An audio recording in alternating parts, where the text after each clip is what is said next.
বিসমিল্লাহির রহমানির রহিম। সুপ্রিয় শিক্ষার্থী, ভালো আছো, নিরাপদে আছো, গৃহেই অবস্থান করছো। আমি শর্মিনা ইয়াসমিন, বঙ্গবাসী মাধ্যমিক বিদ্যালয়, বাংলা বিভাগ। আজ আমি তোমাদের দশম শ্রেণী একটা ব্যাকরণ ক্লাস নেব। তোমরা বাংলা ভাষা নবম দশম বাংলা ভাষার ব্যাকরণ বইটি এবং খাতা কলম নিয়ে প্রস্তুত হয়ে এসো।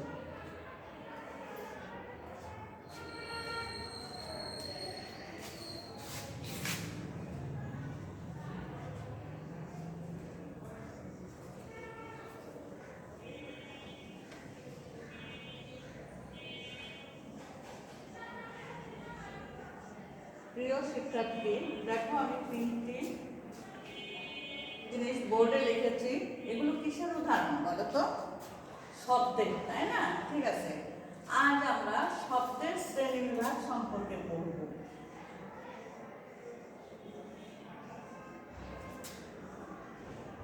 আজকের পাঠ আমাদের শব্দের শ্রেণী বিভাগ। তাহলে হাত, কলম, গোলাপ এগুলো শব্দ। এছাড়াও এক অক্ষরে যেমন ও, এ এবং হ এগুলো কিন্তু শব্দ। ও আমার দেশের মাটি। এ কেমন সন্ধ্যা। সাবধান হ। এখানে এগুলো সবই দেখো এক একটা শব্দ হয়েছে। তাহলে আমরা আমাদের আজকের পাঠ শব্দের শ্রেণীবিভাগ। এই পাঠ শেষে আমরা শব্দ কত প্রকার হতে পারে, শব্দ বিভিন্নভাবে বিভিন্ন প্রকার হয়ে থাকে, অর্থগত, গঠনগত এবং উৎসমূলক। তাহলে আমরা এখন এক এক করে এ বিষয়ে আলোচনা করি।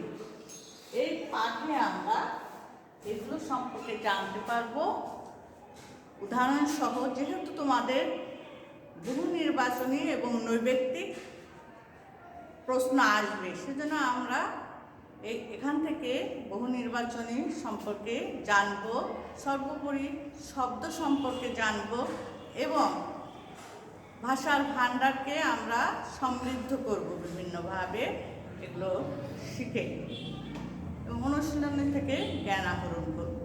প্রথমে আমরা 1 নাম্বার গঠনগত শব্দ, গঠনমূলক শব্দ বা গত শব্দ। এটা দুই প্রকার হয়ে থাকে। ক, মৌলিক শব্দ, মৌলিক শব্দ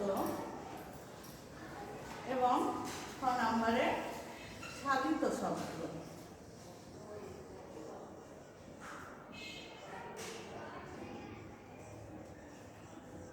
মৌলিক শব্দ যে শব্দগুলোকে বিশ্লেষণ করা যায় না, মূল শব্দ, যেমন হাত, কলম,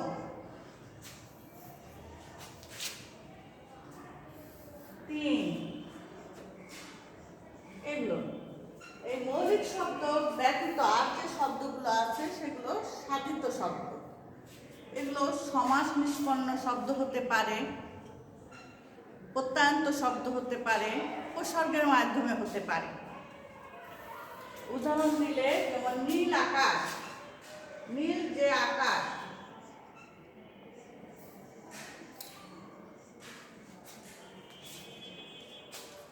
চাঁদ মুখ, চাঁদের মতো মুখ। এছাড়া গরমিল, এটা গরমিল উপসর্গ, চলন্ত, চলজ, গন্ধ, এটা প্রত্যয়ান্ত সাধিত শব্দ।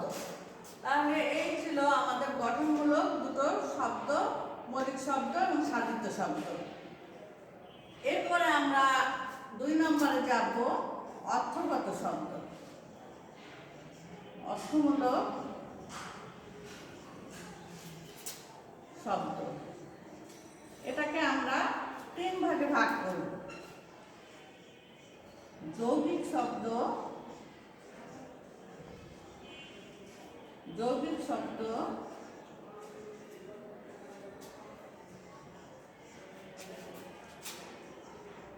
রূঢ়ি বা গূঢ় শব্দ,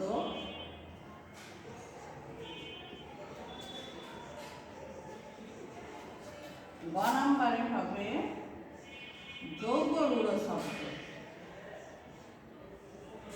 যৌগরূঢ়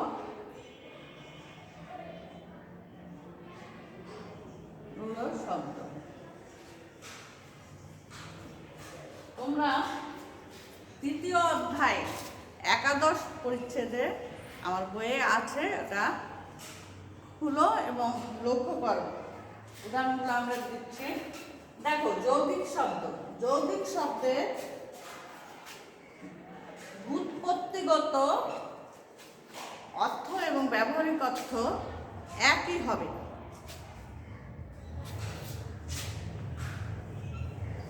একটু উদাহরণ দেই, তোমরা এটা বুঝতে পারবে এবং বইয়ের সাথে মেলানোর চেষ্টা করো।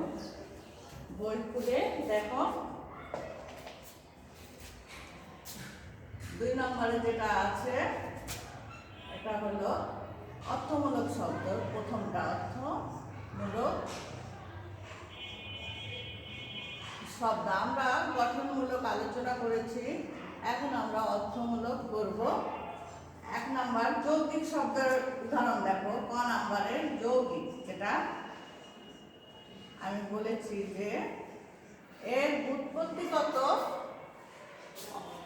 উৎপত্তি যেটা আর ব্যবহারিক অর্থ একই রকম হবে। যেমন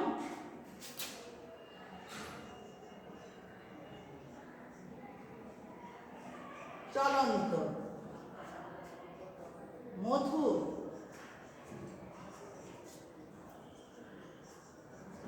মধুর। মধুরকে আমরা ভাগ করলে কি পাই? মধু যোগ র।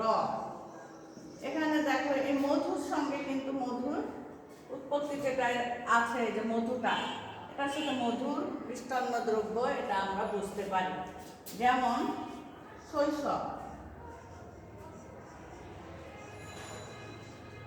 শিশু যোগ কৃষ্ণ, অত্যন্ত এগুলো। তাই এখানে শিশুর সাথে শৈশবের স্মৃতি আমরা দেখতে পাচ্ছি। চলন্ত, এটা চল যোগ অন্ত, এইভাবে হয়েছে। তা এই জিনিসগুলো তোমরা দেখো, এবং এখানে বাকি আর কয়েকটা বই আছে যেগুলো তোমরা দেখতে পাবে। গায়ক, বই খোলো এবং দেখো গায়ক, গই যোগ গান করে যে, গায়কে গইটা হলো গান করে যে। কর্তব্য আছে ক্রি যোগতব্য, যা করা উচিত। তারপরে আছে বাবু আনা, বাবু যোগ আনা, বাবুর মতো ভাব।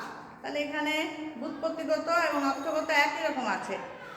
মধুরটা আমি লিখে দিয়েছি, দৈহিত্র, মেয়ের ছেলেকে বলা হচ্ছে দৈহিত্র, দুহিতা যোগ কৃষ্ণ। এখানে চিকা মারা, দেওয়ালের লিখন, দেওয়ালে কিছু লিখলে তোমরা পোস্টার এগুলো লেখো, সেটাকে চিকা মারা বলা হয়, তার দেওয়াল। আর ওটা এরপরে আমরা দেখব রূঢ়ি শব্দ। এগুলো তোমাদের দেওয়া আছে উদাহরণ বইয়ে, বইয়ের থেকেই কিন্তু বহু নির্বাচনের প্রশ্নের উত্তর আসবে। এইগুলো তোমরা বইটাকে ভালোবাসবে এবং দেখবে। এই করোনাকালীন সংকটময় মুহূর্তে তোমাদের বই হবে নিত্যসঙ্গী।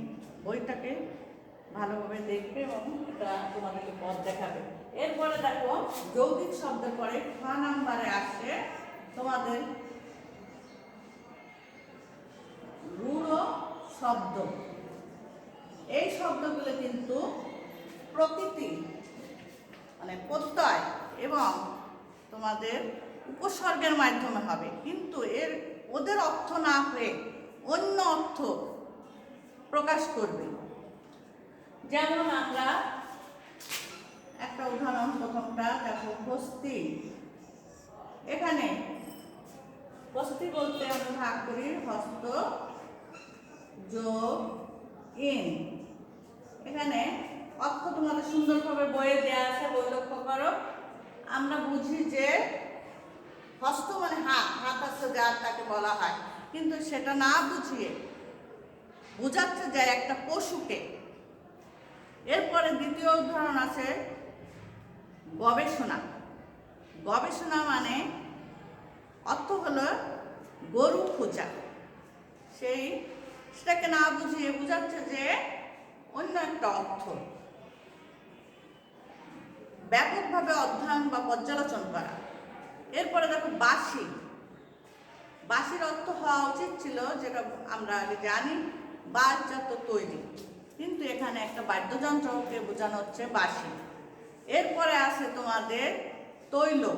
তৈল বলতে তিলজাত যে কোনো ইসেকে বোঝায়, কিন্তু এখানে বোঝাচ্ছে যে প্রত্যয় এবং উপসর্গের মাধ্যমে ওদের অর্থ না বলে অন্য অর্থ বোঝাচ্ছে।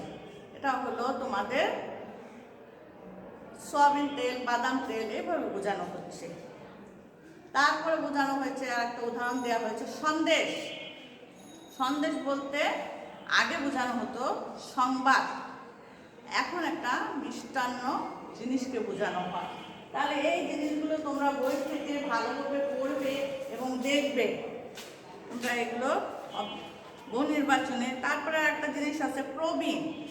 প্রবীণ হলো যে প্রতিষ্ঠিতভাবে বীণা বাজাতে পারে, তাহলে সেটা না বোঝায় এখন বোঝাচ্ছে অভিজ্ঞতা সম্পন্ন বয়স্ক ব্যক্তিকে প্রবীণ বলা হচ্ছে। তাহলে এই ছিল তোমাদের রূঢ়ি বা রূঢ় শব্দ। এরপরে তোমাদের আসে আর একটা 3 নম্বরে, যেটা যৌগ রূঢ়। এটা দেখো,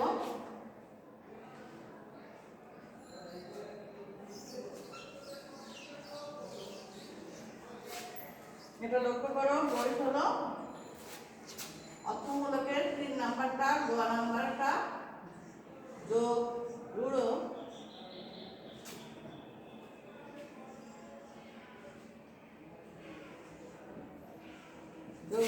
শব্দ সমাস নিষ্পন্ন,